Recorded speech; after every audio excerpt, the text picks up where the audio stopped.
Assalamualaikum warahmatullahi wabarakatuh. Baiklah Bapak-bapak, Ibu-ibu sekalian, terkait dengan materi kita hari ini, yaitu tentang tindak pidana korupsi, di mana saya sendiri sebagai dosen pengampunya, yaitu Reza Iswanto SHMH. Baiklah, untuk mempersingkat waktu, segera kita masuk materi yang pertama, yaitu pengertian tindak pidana korupsi. Di sini terdapat dua suku kata dari judul ini, yaitu tentang tindak pidana dan korupsi. Saya akan menjabarkan satu persatu terkait dengan dua unsur atau dua kalimat tersebut. Dalam hal ini, tindak pidana terdiri dari beberapa istilah. Jika dilihat dari istilah Belandanya, yaitu strafbaarheid. Kemudian, jika dilihat dari istilah Latinnya, yaitu delik. Kemudian dalam bahasa Indonesianya, selain tindak pidana, yaitu perbuatan pidana dan peristiwa pidana. Akan tetapi, di dalam kehidupan kita sehari-hari, bahasa yang paling dikenal yaitu tindak pidana.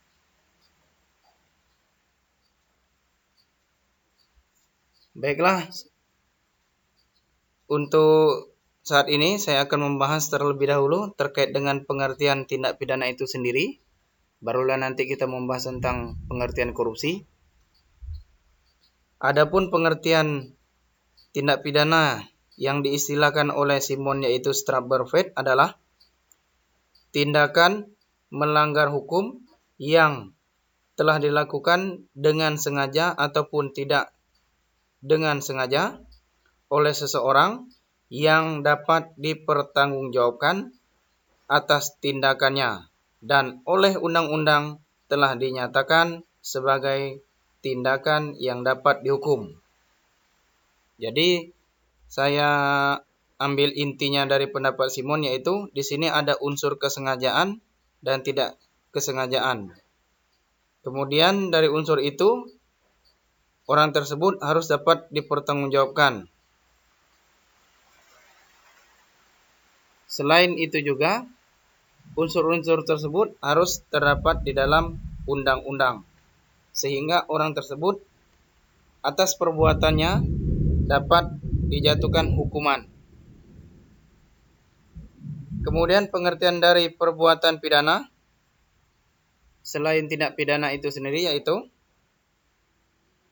suatu perbuatan atau rangkaian perbuatan yang dapat dikenakan hukuman pidana. Sedangkan menurut saya,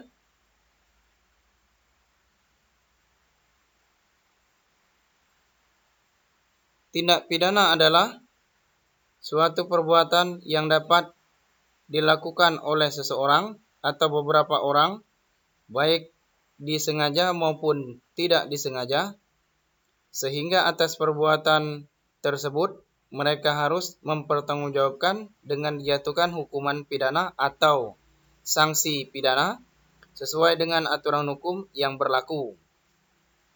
Jadi di sini ada unsur kesengajaan dan tidak kesengajaan. Kemudian selain itu perbuatan yang dilakukan oleh orang tersebut harus dapat dipertanggungjawabkan. Kemudian harus ada sanksi pidananya atau setidaknya harus dapat dijatuhkan hukum pidana. Dan harus ada undang-undang yang mengatur terkait dengan tindak pidana korupsi itu sendiri. Baiklah, itu pengertian dari tindak pidana. Kemudian masuk ke pengertian korupsi. Di dalam slide saya, ini saya menjelaskan sedikit saja terkait dengan korupsi, yaitu korupsi secara etimologi berasal dari bahasa Latin yaitu corruption atau corruptus, yang artinya merusak, tidak jujur, dan dapat disuap. Korupsi diartikan pula sebagai perbuatan yang buruk, seperti penggelapan uang, penerima uang sogok, dan sebagainya.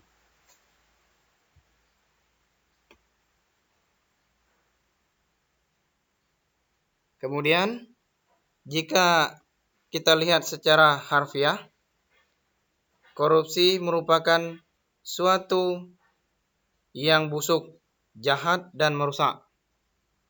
Kemudian korupsi ini merupakan perbuatan yang pada kenyataannya menimbulkan keadaan yang bersifat buruk, perilaku yang jahat dan tercela, penyuapan, dan bentuk-bentuk ketidakjujuran. Jadi secara singkat dapat disimpulkan bahwa korupsi adalah suatu perbuatan yang bersifat buruk dan tercela, karena atas perbuatan tersebut dapat merugikan keuangan negara. Baiklah, itu tadi pengertian dari korupsi. Jadi sudah saya jelaskan, ada dua istilah terkait dengan tindak pidana dan korupsi, sudah saya jelaskan. Masuk ke selanjutnya, yaitu pengertian dari tindak pidana korupsi itu sendiri. Pengertian tindak pidana korupsi, jika dilihat di dalam pasal 2 ayat 1 Undang-Undang Nomor 31 Tahun 1999, sebagaimana telah diubah dengan Undang-Undang Nomor 20 Tahun 2001 tentang Pemberantasan Tindak Pidana Korupsi, yang berbunyi bahwa tindak pidana korupsi adalah setiap orang yang secara melawan hukum melakukan perbuatan memperkaya diri sendiri atau orang lain atau korporasi yang pada atau yang dapat merugikan keuangan atau perekonomian negara. Jadi di situ dapat dilihat ada beberapa unsur terkait dari pengertian tindak pidana korupsi itu sendiri. Yang pertama, adanya orang. Yang kedua, memperkaya diri sendiri. Yang ketiga, merugikan keuangan negara. Kemudian, apabila tindak pidana korupsi itu saya jelaskan sendiri adalah suatu perbuatan yang dilakukan seseorang atau beberapa orang yang memiliki sifat buruk dan perilaku tercela dengan cara penyuapan atau perbuatan ketidakjujuran dengan tujuan untuk memperkaya diri sendiri atau orang lain atau korporasi, sehingga atas perbuatannya dapat merugikan keuangan negara. Nah, baiklah, itu tadi pengertian dari tindak pidana korupsi, baik menurut undang-undang maupun menurut saya sendiri. Kemudian masuk ke materi selanjutnya, yaitu terkait dengan unsur-unsur tindak pidana korupsi. Di sini saya ambil 4 macam unsurnya terkait dengan yang ada di dalam undang-undang korupsi itu sendiri, yaitu yang pertama, unsur pertama yaitu setiap orang. Setiap orang ini baik dia terdiri satu maupun terdiri dari beberapa orang. Kemudian orang tersebut dapat dipertanggungjawabkan atau tidak memiliki seperti gangguan kejiwaan, karena kalau memiliki gangguan kejiwaan, orang tersebut tidak dapat dijatuhkan sanksi pidana. Jadi setiap orang di sini maksudnya orang yang melakukan tindak pidana korupsi. Kemudian yang kedua, melawan hukum. Perbuatan korupsi sudah jelas perbuatan yang melawan hukum. Kenapa dikatakan demikian? Karena korupsi ini telah melanggar aturan hukum yang berlaku di dalam masyarakat. Sebagaimana aturan hukum tersebut sudah saya sebutkan tadi, yaitu telah melanggar Undang-Undang Nomor 20 Tahun 2001 tentang pemberantasan tindak pidana korupsi. Kemudian masuk ke unsur-unsur yang ketiga, yaitu memperkaya diri sendiri atau orang lain atau korporasi. Jadi di sini selain orang tersebut bermaksud untuk memperkaya diri sendiri, dia juga dapat memperkaya orang lain.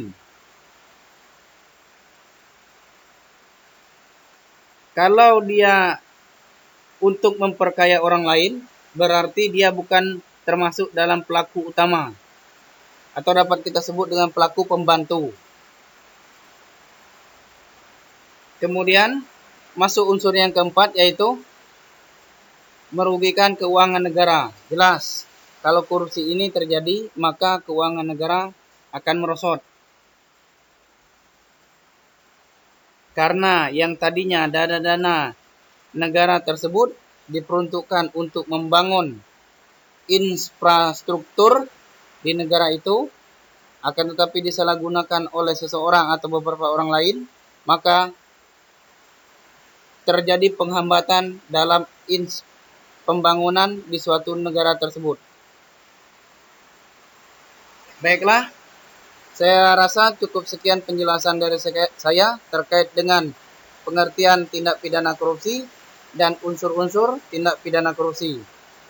Semoga materi yang saya sampaikan dapat bermanfaat untuk bapak-bapak dan ibu-ibu sekalian. Saya akhiri, wabillahi taufiq wal hidayah. Wassalamualaikum warahmatullahi wabarakatuh.